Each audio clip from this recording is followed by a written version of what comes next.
I'm sitting in the back seat of my friend's car. I'm staring into the distance and I'm looking at this very tall mountain. It doesn't look like something a person can climb in 4 hours. Yet that is exactly what me, my friend Miro, and my friend Matteo are about to do. I feel a little bit intimidated by how tall it is. 2 years ago, I wouldn't even consider climbing this monstrosity. I was in a loving relationship with a girl from my gym. Things were going great, sex was great, the chemistry was explosive, and she looked at me with respect.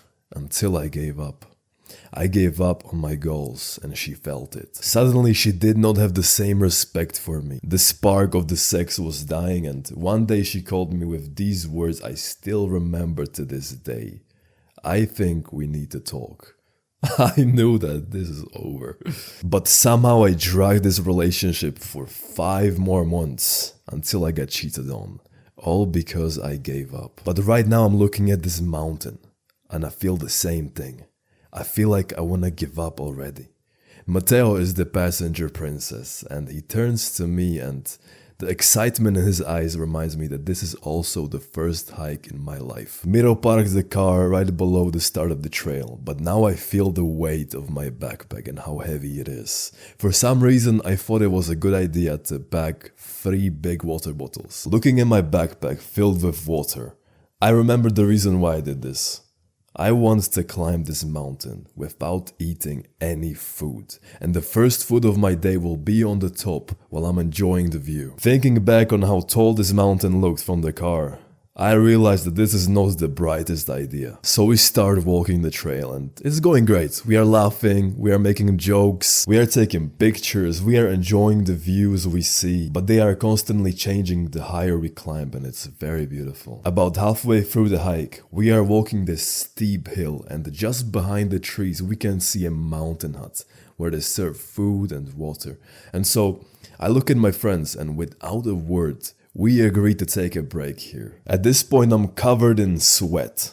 All of us are. I never thought I would sweat outside in winter. It's cold outside because it's the beginning of spring, so I have a thick jacket. I open the door to this hut, but my face gets instantly slapped by the heat of this place. The most logical idea to me right now is to take off my jacket because I don't want to boil. We are sitting at a small table, but it's so hot in here that I start to sweat. Even when I'm just in my t-shirt. After a while it stops, but now I'm wet. So me and my Italian friend Matteo eat a small soup to warm up. Then we stand up and we continue to the summit. So I open the door to again get slapped in the face, but now with cold. The combination of wet clothes and outside cold is freezing.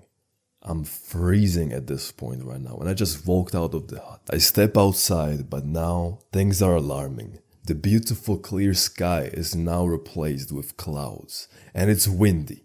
Fun, I think. I'm at an altitude of 1500 meters, that's about 5000 feet. And now in the distance I can see our trail being covered by snow. We start walking, but now for some reason every step feels harder. It feels heavy. I can't really walk, everything hurts. So I instantly regret taking a break in the hut. But now we see the summit, so I look at my friends with excitement. We estimate that it's gonna take about 30 minutes to reach the summit. Now we are power walking to the summit, so fast that I almost pass out. I feel that something's wrong, so I have to stop by the side of the trail. My head feels heavy, my body feels weak. I see things that shouldn't be there. When I move my arm in front of my face, I can see a rainbow trail following it. When I look at Matteo, who now has a concerned look on his face, his body seems to breathe and vibrate. I'm hallucinating. Matteo looks at me and tells me, "Lucas, you're fucked." This is the best medical description I received today. I am pale and I have zero energy to even stand on my feet. That's also when Miro is trying to be smart. He reminds me that I didn't eat anything today. At this moment I realize that it would be smart to eat something because I don't wanna die. I put my backpack on the snow and I pull out my energy bar. I eat it and I seem to get a little bit better, so we continue to the summit. We are so much higher now, but the summit doesn't seem to be getting any closer. In fact, it seems to be getting further away. So I raise my hand to look at the map on my watch. Fuck. Wrong trail. When we were back at the hut, we saw people going this way, so we followed them. But it's a longer trail, so those 30 minutes we predicted turn to hours. Because now we are walking in deep snow and the wind has picked up. So much so that I can hear it. We are in the middle of a windstorm. We reach a point where everybody is turning back because the trail is fully covered in snow.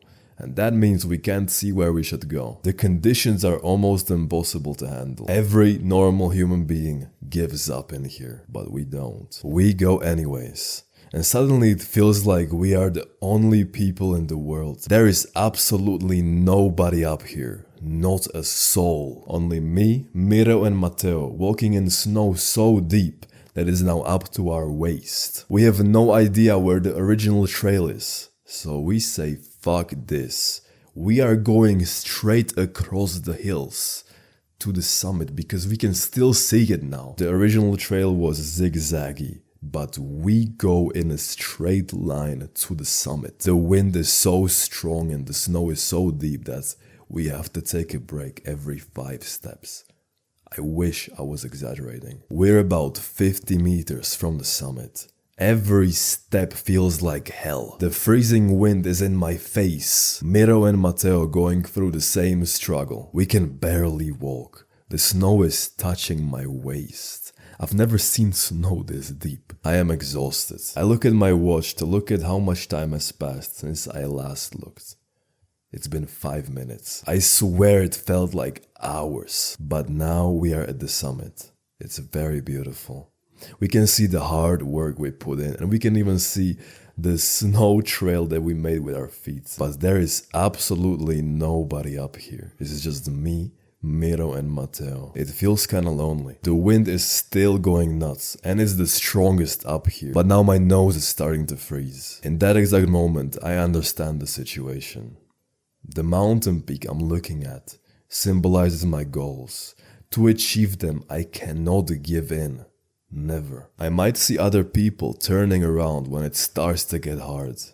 But that is exactly where I have to pick up speed. The road I was walking on was lonely. But the view from the top is so worth it. I look over the view with stormy clouds above us, and I can't help but think of the time I gave up on my goals, when I was dating the gym girl. If I never gave up on my goals, I would probably still be with her to this day, and maybe she would be standing up here with us, enjoying this view. But now I turn around to look at the trail we made in the snow. I never gave up, even when I was hallucinating and almost died. But now I'm standing at the top. I look at Miro and he's trying to eat a bread packed with ham and cheese, but the wind is trying to steal it from him. And I realize how important this moment is. I will remember it every time my life gets hard. I must never give in. I almost died that day, but I learned a very valuable lesson. I have to keep pushing, because people are going to turn back at the toughest moments, and if you follow them, you will turn back as well, because we follow them on the wrong trail, bro. If you want to be successful in life, you have to be the black sheep. You cannot be like other people, bro. And you must never give in, never give up. That's how I achieved my goals, and that's how you are gonna achieve yours as well. If you like this video, join us, brother, and click the subscribe button right now. But if you didn't, I think it's time for you to go, my friend, because this might not be for you. You need that stimulating dopamine videos to feed your TikTok brain. And that's fine. Go away, leave right now. But if you're still here, my friend, you're different. And that's why you belong here. We go above and beyond. Bah!